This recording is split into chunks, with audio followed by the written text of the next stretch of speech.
Makuna. Maburungungun. Tuma tichiko.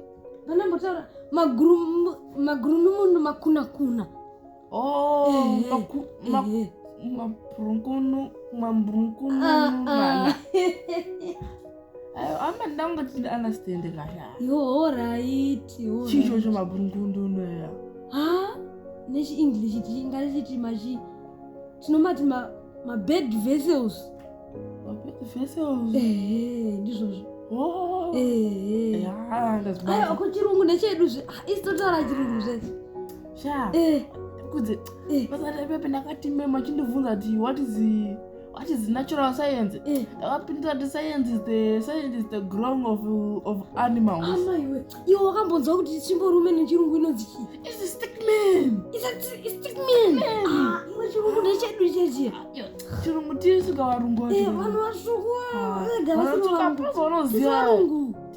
Avatozivika kuti stickman chimborume. Serious? Iwe vanotsuka vatazoti nherera chine uyu. Inozachiderera nechirungu zinoreve. Dzinoreva kuti the nereris. Yo. Nereris. Yeah. This baba pa English tofana kuidoba zvokuti munhu achikubvunza kuti rini po wakazviita izvo.